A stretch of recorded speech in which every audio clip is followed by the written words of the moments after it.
नमस्कार दोस्तों, विद्यार्थी।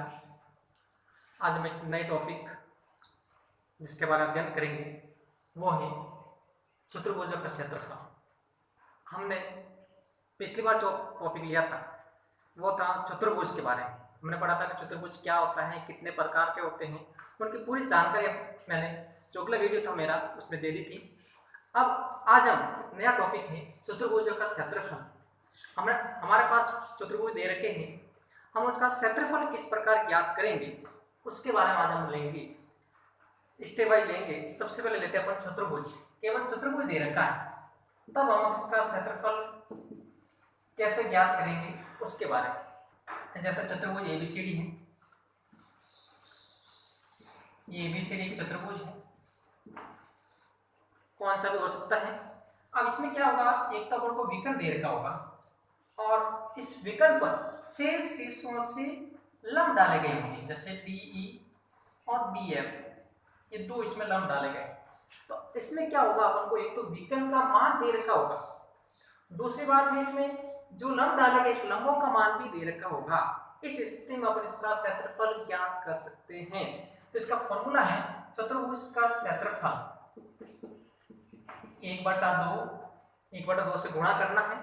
विकर्ण जो अपन को विकर्ण दे रखा है, विकर्ण गुणा विकर्ण पर शेष शीर्षों से डाले गए लंबों का योग। विकर्ण पर शेष शीर्षों से डाले गए लंबों का योग। ये फॉर्मूला अपन को याद रखना है। 1/2 विकर्ण जो अपन को विकर्ण दे रखा है, एक विकर्ण दे रखा होगा और विकर्ण पर शेष शीर्षों से डाले गए लंबों का योग। उस विकर्ण पर अपन को शेष में जैसे D और B उस पर लंब डाले गए, तो DE और DF उसका मान भी दे रखा हो, तो उसका अपन योग करेंगे, गुणा करेंगे और 2 से भाग दे देंगे, तो उसका है वो क्षेत्रफल आ जाएगा। अगला अपन लेते हैं इसमें समांतर चतुर्भुज, जो अपन ने पढ़ा था। अगर अपन को समांतर चतुर्भुज दे रखा है उसका क्षेत्रफल ज्ञात करना। इस प्रकार समांतर चतुर्भुज दे रखा होगा A, B, C और D। इसमें क्या होगा, एक तो अपन को आधार दे रखा होगा, ये आधार है, एक इसके अपन को ऊंचाई दे रखी होगी, ये इसकी ऊंचाई। समांतर चतुर्भुज में अपन को आधार दे रखा और एक ऊंचाई दे रखी, तब इसका अपन क्षेत्रफल ज्ञात कर सकते हैं। समांतर चतुर्भुज का क्षेत्रफल आधार इंटू ऊंचाई, सीधा सा है कि आधार को ऊंचाई से गुणा कर लो, अपने पास आ जाएगा समांतर चतुर्भुज का क्षेत्रफल प्राप्त हो जाएगा। पहले चतुर्भुज का क्षेत्रफल, अब समांतर चतुर्भुज का क्षेत्रफल। आधार इंटू ऊंचाई, आधार दे रखा होगा और ऊंचाई दे रखी होगी। अगली बात अपन करते हैं समलंब चतुर्भुज के बारे में। फिर समचतुर्भुज के बारे में एक एक स्टेप लेंगे। अब हम पढ़ते हैं समलंब चतुर्भुज का क्षेत्रफल। समलंब चतुर्भुज के बारे में पढ़ा था, इस प्रकार क्या करती थी, जैसे P, Q, R और S, ये एक समलंब चतुर्भुज है। इसमें क्या होगा, अपने पास समांतर भुजा दे रखी होगी और इनके बीच की दूरी ये भी अपन को दे रखी होगी। इसको अपन ऊंचाई भी मान सकते हैं और इनके बीच की दूरी भी मान सकते हो। इसमें हो जाएगा 1/2 इंटू समांतर भुजाओं का योग, समांतर भुजाओं का योग इंटू ऊंचाई। इसमें जो समांतर भुजा दे रखी है उनका योग करेंगे और फिर ऊंचाई से गुणा कर लेंगे, तो ये आ जाएगा इसमें समलंब चतुर्भुज का क्षेत्रफल 1/2 समांतर भुजाओं का योग इंटू ऊंचाई। जो समांतर भुजा दे रखी है उनका योग करेंगे, ऊंचाई से गुणा कर लेंगे और 2 से फिर अपन भाग दे देंगे, तो वो आ जाएगा समलंब चतुर्भुज का क्षेत्रफल। इन दोनों का मान दे रखा होगा और ऊंचाई दे रखी है, तब अपन समलंब चतुर्भुज का क्षेत्रफल ज्ञात कर सकते हैं। दूसरा अपन देखते हैं तो समचतुर्भुज,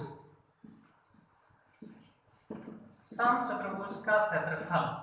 ये अगर अपन को पता करना है तब क्या होगा, इसमें इस प्रकार क्या करते हैं अपन देखे थे, जैसे P, Q, R, S इसमें अपन को दो विकर्ण दे रखे होंगे, दोनों विकर्ण परस्पर समकोण पर समद्विभाजित करते हैं। समचतुर्भुज की अपने परिभाषा देखी थी, चारों भुजाएं समान होगी और उसके विकर्ण परस्पर समकोण पर समद्विभाजित करेंगे, वो होता है समचतुर्भुज। अब क्षेत्रफल क्या करेंगे, तो 1/2 इंटू विकर्णों का गुणनफल, जो अपन को दो विकर्ण दे रखे हैं उनका सीधा गुणा करना है, गुणनफल 1/2 इंटू विकर्णों का गुणनफल, दोनों विकर्णों का गुणा करके 2 का भाग दे देंगे तो आ जाएगा इसमें समचतुर्भुज का क्षेत्रफल। आगे बढ़ते अपन लेते हैं पतंग के बारे में, फिर आयत और वर्ग। यहाँ तक हमने पढ़ा था समचतुर्भुज के बारे में। अभी पतंग का भी अपन को क्षेत्रफल ज्ञात करना होता है। पतंग में क्या होते हैं कि दो आसन भुजा है वो समान माप की होगी, इस प्रकार ये दो आसन भुजा है समान माप की। तो इसमें भी अपन को सेम वही है, जो विकर्ण दे रखे हैं विकर्णों का गुणनफल करना है। पतंग का क्षेत्रफल तो 1/2 इंटू विकर्णों का गुणनफल, सेम वही। इसमें भी जो विकर्ण दे रखे हैं उनका अपन गुणा करके 2 भाग देंगे तो आ जाएगा पतंग का क्षेत्रफल। जैसे PQR ऐसे पतंग और इसके विकर्ण दे रखे PR और QS, गुणा करके 2 से भाग दे देंगे तो उसका क्षेत्रफल आ जाएगा। फिर लेते अपन आयत का क्षेत्रफल। आयत भी चतुर्भुज है, सीधी सी बात पर पढ़ाई है। आयत का क्षेत्रफल हो जाएगा लंबाई इंटू चौड़ाई, ये आयत ABCD है, ये अपने पास लंबाई और ये चौड़ाई है, तो सीधा सा है लंबाई इंटू चौड़ाई।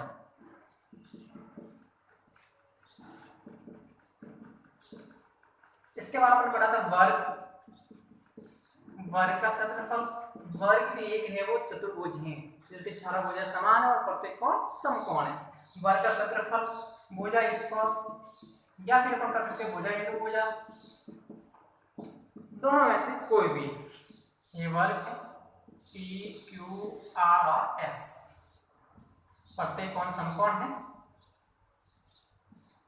तो अपने पढ़ा है आज क्षेत्रफलों के बारे में। चतुर्भुज का क्षेत्रफल 1/2 इंटू विकर्ण पर शेष भुजाओं से शेषों से डाले गए लंबों का योग। फिर अपन ने पढ़ा था समांतर चतुर्भुज का क्षेत्रफल आधार इंटू ऊंचाई। फिर अपन ने पढ़ा था समलंब चतुर्भुज का क्षेत्रफल 1/2 इंटू समांतर भुजाओं का योग इंटू ऊंचाई।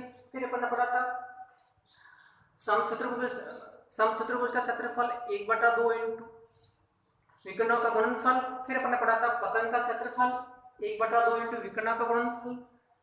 आयत का क्षेत्रफल लंबाई इंटू चौड़ाई। वर्ग का क्षेत्रफल भुजा स्क्वायर या फिर भुजा इंटू भुजा। अगर अपन को सभी फॉर्मूले याद हैं चतुर्भुजों के तो अपन किसी का भी क्षेत्रफल ज्ञात कर सकते हैं।